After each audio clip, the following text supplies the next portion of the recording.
बहुत समय पहले की बात है।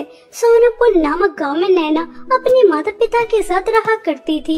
नैना के माता पिता दोनों ही काम करते थे और काम के सिलसिले में अक्सर एक शहर से दूसरे शहर भी जाया करते थे। एक दिन शहर से लौटते समय एक ट्रेन हादसे में दोनों की मृत्यु हो जाती है। वहीं दूसरी तरफ नैना अपने माता पिता के आने का इंतजार कर रही थी, लेकिन उसके माता पिता तो नहीं आते, बल्कि नैना के मामा और मामी आते हैं। अपने मामा मामी को देखकर नैना कहती है, मामा और मामी, आप दोनों अचानक? पापा और मम्मी तो अभी शहर से वापस नहीं आए। थोड़ी देर पहले कह रहे थे बस कुछ ही समय में आने वाले हैं। मैं उनका कब से इंतजार कर रही हूँ, लेकिन अभी तक नहीं आए। पता नहीं कहाँ रह गए। बेटा, हमें बहुत दुख हो रहा है तुम्हें ये बताते हुए कि तुम्हारे माता पिता इस दुनिया में नहीं रहे। नहीं नहीं मामा जी, कह दीजिए, ये सब झूठ है। मेरे मम्मी पापा मुझे इस तरह से अकेला छोड़ के नहीं जा सकते। उन्होंने कहा था कि वे जल्द ही मेरे पास आएंगे और मेरे साथ घूमने जाएंगे, होटल में खाना खाएंगे, मुझे बहुत सारी शॉपिंग कराएंगे। मैं अपना वादा नहीं तोड़ सकते। मैं मुझे इस तरह से अकेला छोड़ के नहीं जा सकते। अब मैं मेरे माता पिता के बिना कैसे रहूंगी? मेरा तो इस दुनिया में कोई भी नहीं है। वो मुझे इस तरह से नहीं छोड़कर जा सकते। इस तरह से क्या कोई अपने बच्चे को अकेला छोड़कर जाता है? अब मैं किसके सहारे रहूंगी? बेटा, ये तुम कैसी बातें कर रही हो? तुम हमारे साथ हमारे घर में रहोगी। मामा के इतना कहते ही मामी जमुना आग बबूला हो जाती हैं और वह अपने पति से कहती हैं, अच्छा, तो अपनी बहन की मृत्यु के बारे में सुनते ही तुरंत दौड़े दौड़े यहाँ पर इसलिए आए थे ताकि आप इस अनाथ और मनुष्य काली कलूटी बदसूरत लड़की को हमारे घर लेके जा सको। देखो जी, मेरे पहले ही 2 बच्चे हैं, उनका पालन पोषण करना मेरे लिए कितना मुश्किल हो जाता है। अब हमें इस अनाथ का भी पालन पोषण करना होगा। देखो, ये काली कलूटी हमारी बला से कहीं भी रहे, इतने सारे अनाथ आश्रम है, वहाँ जाकर रह लेगी। मैं अपने साथ इसे नहीं लेकर जाऊंगी। अपने रंग रूप में मेरे बच्चों को भी ऐसे ही कर देगी। यह तुम कैसी बातें कर रही हो? यह मेरी स्वर्गवासी बहन की बेटी है और मैं इसे यहाँ अकेला छोड़कर नहीं जा सकता। जमुना अपने पति के सामने कुछ नहीं कर पाती और बेचारी नैना अपने मामा मामी के साथ उनके घर चली जाती है। नैना को देखते ही जमुना की बेटी दीप्ति और बेटा कृष्णा बहुत हंसते हैं। मम्मी, आप किस काली कलूटी बंदरिया को अपने साथ उठा कर लेकर आ गई? मुझे तो इसे देखकर बहुत हंसी आ रही है। देखो तो कितनी काली है बेचारी, अपने ऊपर कितना ज्यादा मेकअप लगाती होगी, तब भी ऐसी की ऐसी लगती होगी, बदसूरत की बदसूरत। कृष्णा, क्या तुम्हें हंसी नहीं आ रही? मुझे तो बहुत आ रही है। दीप्ति दीदी, मुझे भी बहुत हंसी आ रही है। मम्मी, आप बता नहीं रही कि काली कलूटी बंदरी आपके साथ कौन है? अभी तक आपने इसका हमसे परिचय नहीं कराया। बताइए तो, इसे आप कौन से कोयले की खान से उठा के लेकर आई है? कुछ नहीं बेटा, अब ये काली कलूटी हमारे साथ इसी घर में रहेगी और ये तुम्हारे पापा के स्वर्गवासी बहन की बेटी है। और तो सुन मनहूस, ये मत समझ लेना कि मैं तुझे अपने साथ अपने घर में लेकर आ गई हूँ तो तुझे मुफ्त में रोटी तोड़ने दूंगी, यहाँ रहने दूंगी। आज से और अभी से घर का सारा काम तू ही करेगी। किचन से लेकर झाड़ू पोछा करने तक, बर्तन साफ करने से कपड़े धोने तक सभी काम तुझे करना है, अगर रहना है तो, वरना मेरी बला से कहीं भी जाकर रह ले, मुझे कोई फर्क नहीं पड़ता। पता नहीं काली कलूटी मनहूस कहाँ से गले पड़ गई। इसके माता पिता को भी अभी मरना था। बेचारी नैना की मजबूरी थी, वह यहाँ से और कहाँ जाती, इसलिए उसे मजबूरी में अपनी मामी की सारी शर्तें माननी पड़ती हैं और वह घर का सारा काम करना शुरू कर देती है। खाना बनाने से कपड़े धोने तक, स्त्री से लेकर घर की सफाई तक, और उसके बाद घर का सारा काम करती है। सुबह से लेकर शाम तक गधों की तरह काम करने के बाद वह सबके साथ डाइनिंग टेबल पर खाना खाने के लिए जैसे ही बैठती है तो जमुना कहती है, ओ हेलो, क्या तो काली कलूटी हमारे साथ इस घर की नौकरानी डाइनिंग टेबल पर बैठकर खाना खाएगी? तेरी औकात है? चुपचाप पहले हम सबको खाना खाने दे, उसके बाद अगर हमारे आगे का बचेगा तो उसे बाहर जो टूटा फूटा कमरा पड़ा है वहाँ ले जाकर खा लेना और वहीं पर सो जाना है। इस घर में सिर्फ तो काम करने के लिए है, इससे ज्यादा तेरी औकात नहीं। इनकी वजह से चुप हो, वरना कब का तुझे धक्का मार के निकाल देती मनहूस। अरे भाग्यवान, इस बेचारे के ऊपर इतना तो अत्याचार मत करो। सुबह से कितना काम कर रही है, अब सुकून से खाना तो खाने दो। मम्मी देखिए पापा किस तरह से इस काली कलूटी नौकरानी की साइड ले रही है। आपको इस काली कलौटी पर बहुत प्यार आ रहा है तो ऐसा करती हूँ, मैं अपने दोनों बच्चों को लेकर मायके चली जाती हूँ और आप रहना अपनी स्वर्गवासी बहन की बेटी के साथ यहाँ पर ऐशो आराम से। मैं अब से पहले ही कह दिया था कि अगर ये मेरे साथ मेरे घर में रहेगी तो जैसा मैं रखूंगी वैसे ही रहना पड़ेगा। अब आप ही डिसाइड कर लीजिए कि आपको अपने परिवार के साथ रहना है या फिर इस काली कलौटी मनहूस के साथ। मामी जी आप लड़ाई मत कीजिए, आपका तो मेरे ऊपर बहुत बड़ा एहसान है कि आपने मुझे अपने घर में रहने के लिए जगह दी, वरना अकेली अब तक तो पता नहीं मेरा क्या हाल हो जाता। आप खाना खा लीजिए, मैं आपके आगे का बचा कुचा खाना खा लूंगी, आप चिंता ना करो, आप जैसा कहेंगी मैं वैसा ही करूंगी। ऐसा कहकर नैना अपने आंखों में आंसू लेकर वहाँ से चली जाती है। बेचारे मामा भी कुछ नहीं कर पाते। ऐसे ही समय बीत रहा था। नैना घर का सारा काम करती और समय समय पर जमुना बेचारी नैना की बहुत पिटाई भी करती रहती और दीप्ति और कृष्णा भी नैना का बहुत मजाक उड़ाते, उसे काली कलौटी, बंदरिया पता नहीं किस किस नाम से पुकारते। नैना यह सब पीड़ा सह रही थी सिर्फ इसलिए कि अब उसका इस दुनिया में कोई नहीं था। ऐसे ही समय बीत रहा था। एक दिन दीप्ति अपनी माँ से कहती है, मम्मी शाम को मेरे जन्मदिन की पार्टी है और जब सब इस काली कलौटी को देखेंगे तो पूछेंगे कि ये कौन है, ये कौन है, तो हमारी कितनी इंसल्ट होगी। आप कुछ भी कीजिए, शाम को पार्टी में ये नहीं दिखनी चाहिए। दीप्ति और जमुना आपस में बातें कर ही रही थी, तभी वहाँ पर नैना चाय लेकर आती है और चाय नैना के हाथ से जमुना के हाथ पर गिर जाती है। तभी वह नैना की बहुत ज्यादा पिटाई करती है। जब उसका पिटाई करके पेट भर जाता है तो वह नैना से कहती है, मनहूस काली कलौटी बदसूरत, तुझे दिखाई नहीं देता? अगर तेरा रंग काला है क्या तुझे पूरी दुनिया भी काली नजर आती है? तुझे सब जगह अंधेरा ही नजर आता है, देख कर नहीं चला जाता? मेरा सारा हाथ जला दिया मनहूस। सॉरी मामी जी, गलती हो गई, आगे से ध्यान रखूंगी। मामी जी मुझे आपसे कहना था कि आज दीप्ति दीदी का जन्मदिन है ना, तो मेरे पास कोई भी अच्छे कपड़े पहनने के लिए नहीं है। अगर आप मुझे दीप्ति दीदी की कोई पुरानी फ्रॉक दे दे तो मैं उसे ही पहनकर पार्टी में आ जाऊंगी। पहली बात तो यह है कि मैं तुझे अपनी बेटी की कोई फ्रॉक नहीं देने वाली, और दूसरी बात तो मेरी बेटी की जन्मदिन पार्टी में नहीं आएगी। वहाँ पर इतने बड़े बड़े लोग आएंगे, जब वह तो जैसी काली कलौटी बदसूरत को देखेंगे और उन्हें पता चलेगा कि तू मेरी रिश्तेदार है तो मेरी कितनी इंसल्ट होगी। मेरी सोसाइटी में बहुत इज्जत है, इसलिए आज रात तू यहाँ नहीं रहेगी, अपना बंदोबस्त कहीं और कर लेना, कल सुबह आ जाना। ठीक है मामी जी, मगर मैंने सुबह से कुछ नहीं खाया, बस काम ही करे जा रही थी। अब आप मुझे मेरे हिस्से का खाना दे दीजिए। आज मैं पूरी रात सड़क पर ही काट लूंगी, सुबह वापस आ जाऊंगी जब पार्टी खत्म हो जाएगी और सब मेहमान चले जाएंगे। मम्मी ये मनहूस काली कलौटी जब देखो भिखारियों की तरह मांगती रहती है। आज तो पार्टी है, सब कुछ बाहर से ही आएगा, घर में कुछ बना भी नहीं है। अब आप इस मनहूस को क्या देने वाली हैं? मैं तो कहती हूँ कल की जो भी सूखी रोटी पड़ी है उसे ही देकर भगा दीजिए, इससे पहले कि पिताजी घर पर वापस आ जाए, क्योंकि ये तो उनकी लाडली है ना, वह रोक लेंगे इसे। जमुना अपनी बेटी की बात मान लेती है और कल की बची कुची रोटी नैना को दे देती है और उसे अपने घर से निकाल देती है। बेचारी नैना वह रोटी लेकर निकल जाती है। तभी रास्ते में उसे फटे पुराने कपड़ों में एक बूढ़ी औरत पेड़ के नीचे बैठी मिलती है। तभी नैना उनसे पूछती है, क्या हुआ अम्मा जी, आप क्यों रो रही हो? बेटा क्या बताऊं, बहुत समय से कुछ खाया नहीं है, भूखी हूँ, बस इसलिए रो रही हूँ कि मेरी किस्मत कैसी है कि मुझे 2 समय का खाना भी नसीब नहीं। अम्मा जी रोइए मत, ये लीजिए, मेरे पास अचार के साथ 2 सूखी रोटियाँ हैं, अगर आप इन्हें खा सकती हैं तो इन्हें खा लीजिए। आज रात में भूखी ही रह लूंगी, मुझे तो आदत है भूखे रहने की। बेटा तुम कितनी अच्छी हो, कितनी दयालु हो, तुम अपने से पहले दूसरों के बारे में सोचती हो। तुम्हारा दिल तो बिल्कुल शीशे की तरह साफ है, बिल्कुल सुंदर है, हमेशा खुश रहो। मगर बेटा तुम उदास क्यों नजर आ रही हो? अम्मा जी मेरी बहुत दुख भरी कहानी है।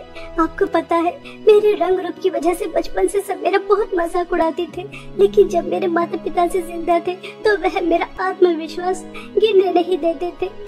कहते थे रंग रूप से कुछ नहीं होता बेटा, इंसान की सुंदरता रंग रूप से नहीं दिल से होती है, और मेरी बेटी का दिल तो बहुत सुंदर है जो हमेशा सबकी मदद करती है। इस तरह वह मेरा आत्मविश्वास बढ़ाते थे।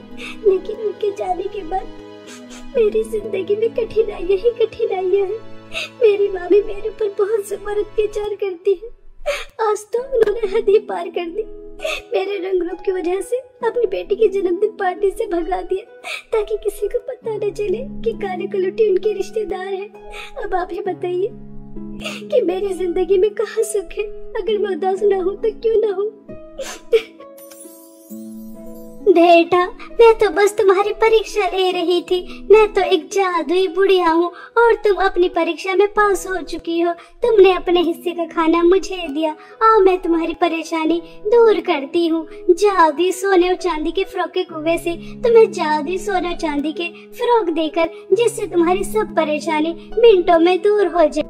ऐसा कहकर वह बूढ़ी औरत नैना को अपने साथ एक कुएं के पास ले जाती हैं और जादुई सोने और चांदी की फ्रॉक के कुएं से 2 जादुई सोने और चांदी की फ्रॉक निकालती हैं और उन्हें नैना को देकर कहती हैं, बेटा, यह जादुई सोने और चांदी की फ्रॉक के कुएं की फ्रॉक सिर्फ उन्हीं लोगों के काम आती है जो हमेशा दूसरों की मदद करते हैं, लालची नहीं होते। तुम भी इन दोनों जादुई सोने और चांदी की फ्रॉक से लालच मत करना। जिस दिन भी तुम लालच करोगी उस दिन यह जादुई सोने और चांदी की फ्रॉक गायब होने के साथ साथ तुम्हें बहुत बड़ी हानि भी पहुंचा सकती है। इसलिए ध्यान रहे कि लालच नहीं करना। अम्मा जी, मैं जादुई सोने और चांदी की फ्रॉक से कभी भी लालच नहीं करूंगी और इनकी धन दौलत से सभी गरीब, अनाथ, परेशान लोगों की भी मदद करूंगी। आप चिंता न करो। तभी वह बूढ़ी औरत जादुई सोने और चांदी के कुएं की फ्रॉक देकर वहाँ से गायब हो जाती है और नैना जादुई सोने और चांदी की फ्रॉक से कहती है, जादुई सोने की फ्रॉक तुम मुझे बहुत ज्यादा सुंदर बना दो ताकि कोई मेरे रंग रूप का मजाक ना उड़ा सके। और जादुई चांदी की फ्रॉक तुम मुझे एक महल जैसा घर दे दो जिसके अंदर किसी चीज की कोई कमी ना हो। सुंदर सुंदर ड्रेस, स्वादिष्ट स्वादिष्ट खाना, बहुत सारी धन दौलत, सब कुछ। नैना के इतना कहते ही जादुई सोने की फ्रॉक उसे बहुत ज्यादा सुंदर बना देती है।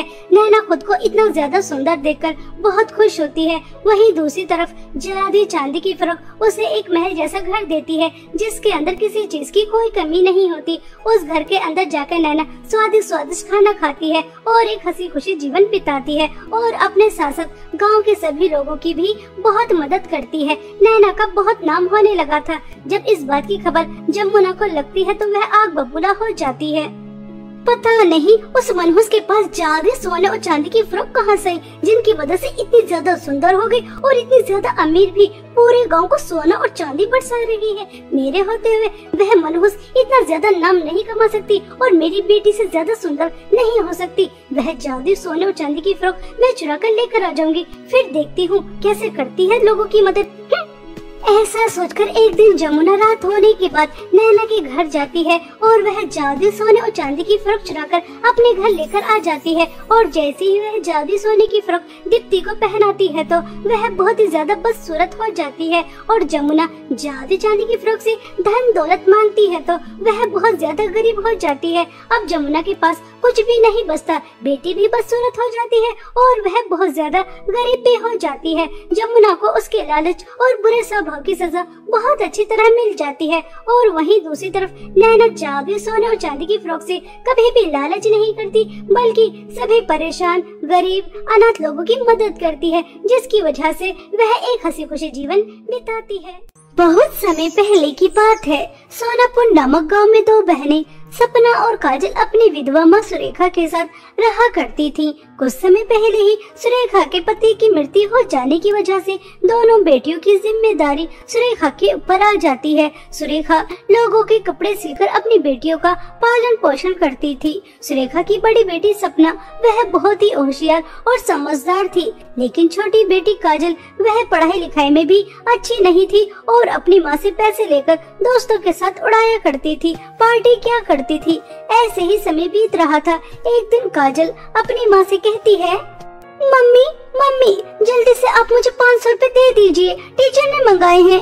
काजल, सपना भी तुम्हारे ही स्कूल में पढ़ती है, बस तुमसे 2 क्लास आगे है, लेकिन वह तो कभी मुझसे पैसे नहीं मांगती, बस महीने में फीस जमा हो जाती है, लेकिन तुम कभी 500, कभी 1000, कभी 2000 लेती रहती हो। आखिर तुम्हारी टीचर इतने पैसे मंगाती क्यों है बेटा?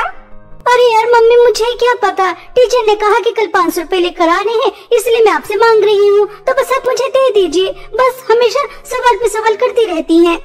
ऐसा कहकर काजल झूठ बोलकर अपनी माँ से हमेशा पैसे ले जाया करती थी और पार्टी में और अपने दोस्तों के साथ उड़ा दिया करती थी।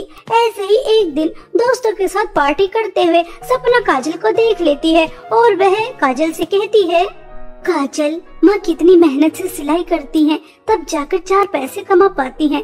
वह हमें पढ़ा रही हैं, 2 समय का खाना खिला रही हैं। यही हमारे लिए कितनी बड़ी बात है, और तुम उनकी मेहनत की कमाई को इस तरह से उड़ा रही हो। प्लीज मत उड़ाओ, पढ़ाई लिखाई पर ध्यान लगाओ ताकि तुम कुछ बनकर माँ की मदद कर सको।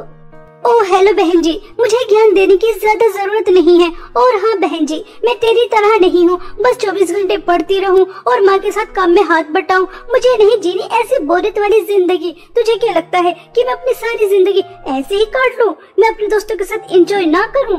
मैं ऐसा नहीं करूंगी। मैं तो अपने दोस्तों के साथ एंजॉय भी करूंगी, जैसे भी मुझे करने के लिए मिलेगा। और मेरी बात कान खोल कर सुन, अगर माँ को तूने इस बारे में बताया तो मैं तुझे छोड़ूंगी नहीं। ये बात अच्छी तरह से जान लेना।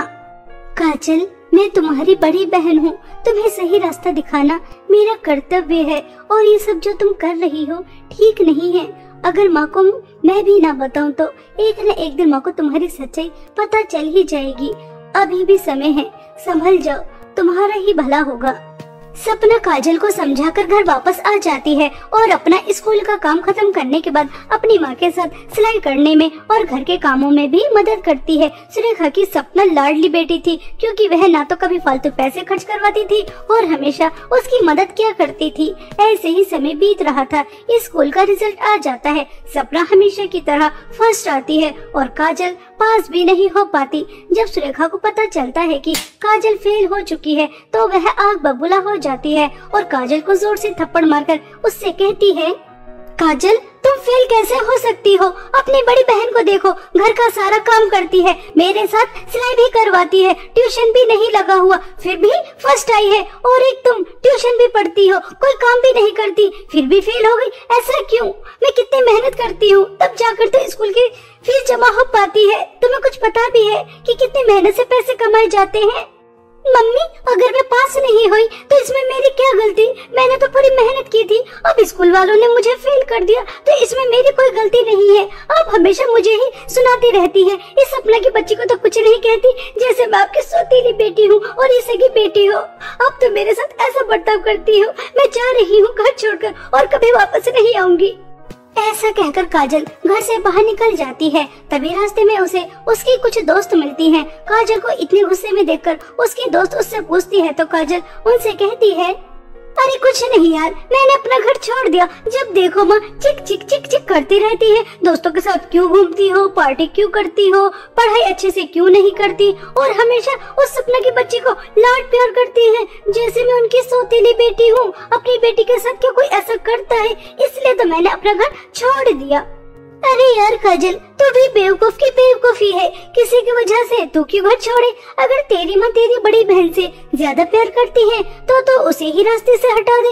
उसके बाद तू अकेली रह जाएगी। फिर तेरी माँ सिर्फ तुझसे ही प्यार करेंगी और जो भी पैसे होंगे उन्हें तू ही उड़ाएगी, आपस में बटेंगे भी नहीं। मैं इससे ही कह रही हूँ ना। अरे हाँ यार काव्या, ये तो मैंने सोचा ही नहीं था। यह तो बहुत अच्छा आइडिया है। आखिर मैं क्यों घर को छोड़ कर जाऊँ? वह सपना की बच्ची माँ की बहुत लाडली है ना। अब देख सपना की बच्ची, मैं तुझे कैसे सबक सिखाती हूँ। मैंने सुना है हमारी पहाड़ी वाला जो रास्ता है वह बहुत खतरनाक है। बहाने से उसे वहाँ ले जाती हूँ और वहाँ छोड़कर आ जाऊंगी और वह कभी वापस नहीं आएगी। यही ठीक रहेगा, मैं जाती हूँ। इस तरह काजल घर वापस आ जाती है और घर आने के बाद सपना से कहती है, सपना दीदी, मेरी प्यारी बहन, तू तो बड़ी है। तू जो मुझे समझाने की बातें करती थी सही करती थी। मैं गलत थी। मुझे तुम्हें और माँ को इतना परेशान नहीं करना चाहिए था। मैं बहुत बुरी हूँ, बिल्कुल भी अच्छी नहीं हूँ। मैंने तुम दोनों को कितना परेशान किया, लेकिन अब मैं सुधरना चाहती हूँ, तुम्हारे जैसा बनना चाहती हूँ। क्या तुम मुझे अपने जैसा बनाओगी दीदी? हाँ हाँ काजल, क्यों नहीं। तुम मेरी छोटी बहन हो और सुबह का भूला शाम को घर वापस आ जाए तो उसे भूला नहीं कहते। तुम्हें जल्दी ही अपनी गलती का एहसास हो गया और तुम सुधरना भी चाहती हो, तो इसमें मैं तुम्हारी पूरी मदद करूंगी। ठीक है चलो, तुमने सुबह से कुछ खाया नहीं है, मैं तुम्हारे लिए खाना लगा देती हूँ। नहीं नहीं दीदी, मुझे घर का खाना नहीं खाना। मेरी दोस्त है ना काव्या, उसके भाई की एंगेजमेंट है, उसने इनवाइट किया है तो मैं वहाँ जाना चाहती हूँ। लेकिन मैं अकेले नहीं जाऊंगी, मैं आपके साथ जाऊंगी। आप चलोगी ना मेरे साथ दीदी?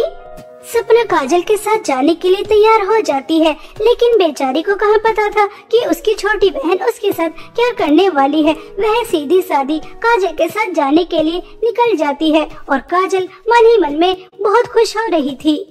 अब भाई का मजा देख, सपना की बच्ची तो कितनी बेवकूफ है, मेरी बातों में यूं ही आ गई। अब मैं तुझे जहाँ लेकर जा रही हूँ ना, वहाँ से तू कभी वापस नहीं आएगी और ना ही मम्मी तेरी कभी तारीफ करेंगी और ना ही कभी मेरी बुराई। हमेशा मुझसे ही लाड प्यार करेंगी, मुझे पैसे उड़ाने के लिए देंगी। बेवकूफ हमेशा हमेशा के लिए उस जंगल में कैद हो जाएगी। बहुत मजा आएगा।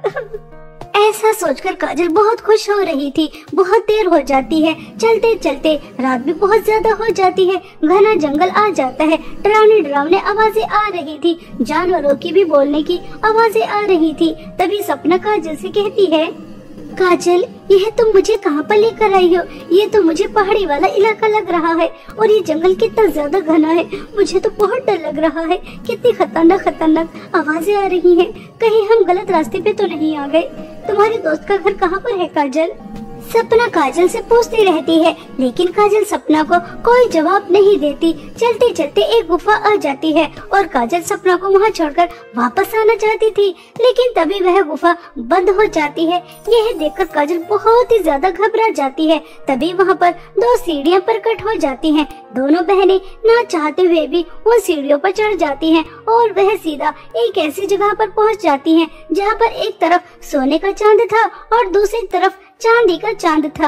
यह देखकर सपना और काजल दोनों ही घबरा जाती हैं। तभी वहाँ पर एक बहुत खतरनाक चुड़ैल आ जाती है और वह कहती है, जादुई सोने और चांदी के चांद की दुनिया में तुम्हारा बहुत बहुत स्वागत है। जिस जंगल में तुमने चलना शुरू किया था वहाँ पर कोई भी आने की गलती नहीं करता, फिर तुम क्यों आई हो?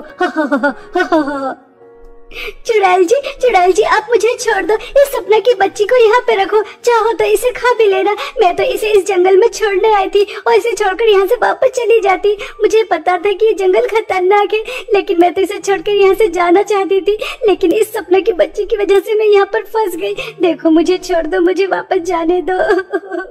काजल ये तुम क्या कह रही हो? इसका मतलब घर पे जो भी तुमने बातें की वो सब ड्रामा था, तुम मुझे मारने के लिए यहाँ पर लेकर आई थी। मैं सपने में भी नहीं सोच सकती कि तुम इतनी नीच हरकत कर सकती हो। मुझे तो तुम्हें अपनी बहन कहते हुए भी शर्म आ रही है। मैं तुमसे कितना प्यार करती हूँ और तुम मुझे मारना चाहती हो। देखो आज तुम्हारी इस हरकत की वजह से हम दोनों कितनी बड़ी मुसीबत में फंस गए। बस बहुत कर ली तुमने बातें, मुझसे तुम्हें डरने की कोई जरूरत नहीं है।